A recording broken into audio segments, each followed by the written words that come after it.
Salut les KT, j'espère que vous allez bien. On se retrouve pour parler du manga Boruto. On va évoquer les événements qui pourraient se produire dès le chapitre 81 qui va démarrer la seconde partie du manga et donc de cette œuvre que nous a préparé Kishimoto. On va voir tout ça dans quelques instants. N'oubliez pas, juste avant, vous connaissez la tradition, de liker et de vous abonner, ça ne coûte rien et ça me fera extrêmement plaisir. J'en profite également pour faire ma petite pub. N'hésitez pas à aller voir dans ma description, vous pourrez retrouver le lien de mon roman Icy Fire. N'hésitez pas à aller le découvrir, les 4 premiers chapitres sont déjà disponibles. Maintenant, on passe aux rumeurs. Alors il faut savoir que j'avais déjà évoqué des rumeurs sur la chaîne YouTube par rapport au chapitre 80 de Boruto. On va retrouver pas mal d'informations similaires avec un article différent de Gamerant, celui que j'avais présenté la dernière fois. Là, on va retrouver une source différente qui nous présente des informations à peu près similaires avec quelques détails en plus. On voit ça maintenant. Ces spéculations nous proviennent du site Mangamag. Le lien est à retrouver dans la description si vous souhaitez découvrir cette source. Le chapitre 81 de Boruto pourrait révéler des éléments de l'entraînement que suit le personnage principal. Mais il n'est pas impossible que ce chapitre ne dévoile rien également sur l'entraînement de Boruto aux côtés de Sasuke. On aurait alors une situation similaire à ce qu'il s'est passé avec l'œuvre de Naruto au début de Naruto Shippuden, notamment lorsque Naruto était rentré au village de Konoha après avoir passé 3 ans à s'entraîner avec Jiraiya. Du coup, est-ce que nous allons voir les effets bénéfiques de l'entraînement de Boruto dès le chapitre 81 ? Je pense que les premiers chapitres de la partie numéro 2 vont nous montrer ce qu'a appris Boruto aux côtés de Sasuke. Maintenant, est-ce qu'on va nous dévoiler des petits détails des événements qui se sont déroulés pendant l'ellipse entre Boruto et Sasuke par rapport à l'entraînement de Boruto? J'en doute. Néanmoins, je pense qu'on aura des flashbacks dans la suite de l'œuvre pour montrer ce qu'a appris Boruto aux côtés de Sasuke avec quelques petits exercices. On va peut-être même voir à un moment donné dans le manga Boruto en train de maîtriser une nouvelle technique en lien avec ce qu'il connaît déjà et ce qu'il a appris avec Sasuke. Et là, on aura un flashback pour justement montrer comment Boruto a assimilé l'enseignement de Sasuke avec sa propre expérience. Ça pourrait être très intéressant et enrichissant par rapport aux scènes qui nous seront proposées. Si l'ellipse se confirme avec le chapitre 81, on retrouverait Boruto alors âgé de 16 ans. Il faut prendre en compte que la durée de l'ellipse sera de 4 ans, puisque avant l'ellipse, Boruto a 12 ans, et après l'ellipse, Boruto a 16 ans.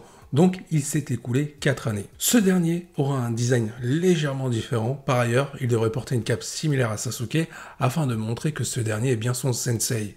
Boruto détiendra également l'épée de Sasuke, mais cela pourrait ne pas arriver directement avec le chapitre 81. Lorsqu'il l'obtiendra, cela mènera à la conclusion du développement entre Sasuke et Boruto, soit au niveau de leur relation entre sensei et élève. Comme je l'ai stipulé juste avant et comme on l'avait vu dans le manga et dans l'anime Boruto, Boruto va aborder une tenue similaire à Sasuke, en plus de détenir sa potentielle épée. Donc on peut se poser cette question, qu'est-ce qui va se passer pour Sasuke ? On va rester sur le design. Sasuke, selon plusieurs rumeurs, pourrait reprendre une tenue équivalente à celle qu'il a portée dans le film Naruto The Last. Lors de ce film, Sasuke n'était apparu que 1 minute grand maximum pendant tout le film. La question est donc là. Est-ce qu'il est arrivé quelque chose de grave à Sasuke et Boruto porte sa tenue, une tenue similaire pour lui rendre hommage, puisqu'il semble aussi détenir son épée.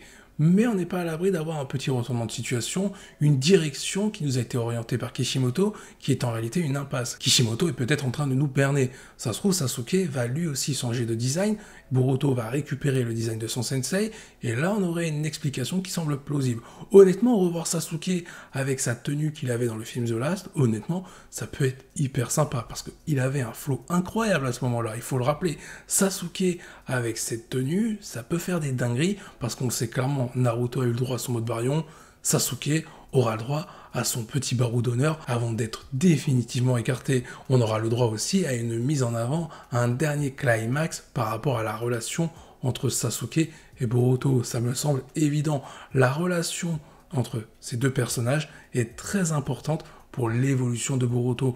Donc forcément, Kishimoto va jouer là-dessus pour le côté émotionnel et le côté évolutif pour Boruto. Ce chapitre, qui va démarrer la partie 2 du manga, pourrait aussi nous montrer le village de Konoha avec quelques personnages, dont Sarada et Mitsuki. Ces deux personnages auront grandi et évolué. Le cas de ces deux personnages est très intéressant. Je pense, selon moi, qu'ils vont évoluer différemment pour avoir de nouveaux pouvoirs, de nouvelles techniques. Concernant Sarada, dans le chapitre 80, elle a éveillé le mangako Sharingan. Le problème, c'est qui va lui apprendre à le maîtriser, puisque Sasuke n'est plus au village de Konoha, il est du côté de Boruto pour lui enseigner tout ce qu'il sait et pour permettre à Boruto de prendre sa revanche sur ce qui se passe et surtout contre Kawaki.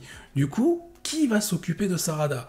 À Konoha, il n'y a plus aucun utilisateur du Sharingan, il n'y a plus aucun Uchiwa. Sauf que, il y a une donnée à prendre en compte, il y a Kakashi. Et lui a possédé le Sharingan pendant très longtemps, et il a été capable de maîtriser le mangako Sharingan après l'avoir éveillé quand il était beaucoup plus jeune, lorsque Rin est morte. Kakashi pourrait du coup reprendre de l'importance, même en étant Hokage, pour justement aider Sarada à éveiller ou plutôt maîtriser encore mieux son mangako Sharingan. On pourrait du coup revoir Kakashi avec un nouveau développement pour apporter quelque chose à la nouvelle génération, notamment Sarada. Pour ce qui est de Mitsuki, j'en attends bien plus. J'espère vraiment qu'on va avoir le droit à un développement beaucoup plus poussé par rapport à ce potentiel qui nous a été teasé au début du manga avec cet arc aux côtés d'Orochimaru. On voyait que Mitsuki avait un pouvoir très intriguant et très puissant. Mais jusqu'à maintenant, il n'a pas été développé ce pouvoir, même si l'anime en a fait allusion par moment et qu'on a eu le droit à des arcs de développement autour de Mitsuki. Mais au vu de ce qui nous a été présenté dans le manga, par rapport à ce personnage, on a le droit d'en attendre bien plus. J'espère vraiment, et c'est possible, qu'au début de la partie 2 du manga, on ait le droit à quelques petites scènes sur Mitsuki avec Orochimaru sur ce qui s'est déroulé durant ces 4 dernières années. On pourrait voir Mitsuki en train d'essayer d'apprendre à maîtriser son pouvoir avec Orochimaru en tant que sensei.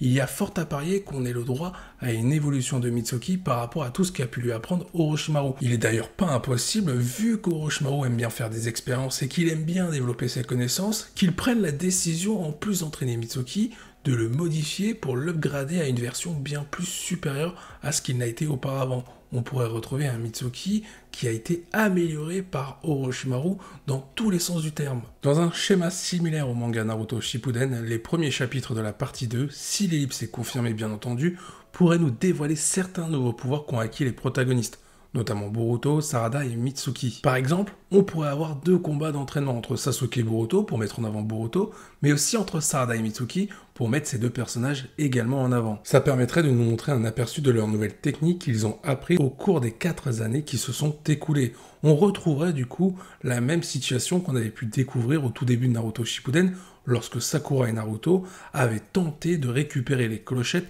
lors du combat d'entraînement face à Kakashi. On serait exactement dans les mêmes dispositions, avec un contexte différent bien sûr. Il y a fort à parier que les enjeux du début de la seconde partie du manga se concentrent sur comment ont évolué Boruto, Sarada et Mitsuki avec leurs nouvelles techniques. Mitsuki va évoluer aux côtés d'Orochimaru, j'en ai parlé tout à l'heure.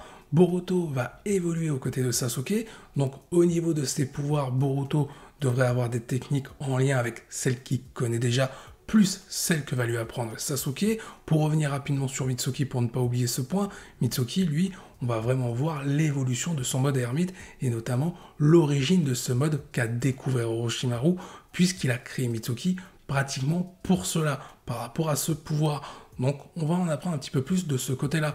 Maintenant, pour le cas de Sarada, l'intrigue va tourner autour de celui ou celle qui va s'occuper d'elle, notamment pour qu'elle puisse maîtriser son mangako Sharingan et qu'on puisse découvrir les pouvoirs de l'évolution de son Sharingan. Donc forcément, il y a pas mal d'intrigues sur ces 3 personnages. En plus de cela, ils vont évoluer du coup différemment au niveau de leur mentalité, puisqu'ils vont recevoir les valeurs de leurs propres sensei respectifs.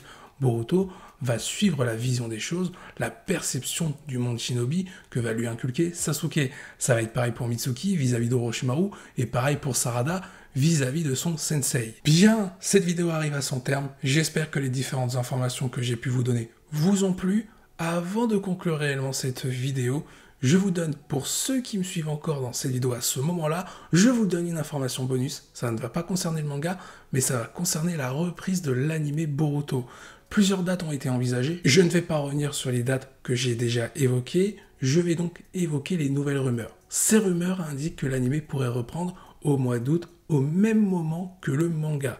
Alors, je n'y crois pas personnellement, puisque pour moi, comme il y a l'anime Naruto qui va reprendre avec 4 épisodes au mois de septembre, je pense que l'anime Boruto reprendra au mois d'octobre, là où indiquent certaines rumeurs concernant la reprise de l'anime. Voilà, c'est tout pour cette petite rumeur que je vous donne. N'hésitez pas à réagir également dessus. Il est temps de se quitter. Je vous dis à la prochaine. Portez-vous bien et n'oubliez pas que la volonté du KT soit avec vous.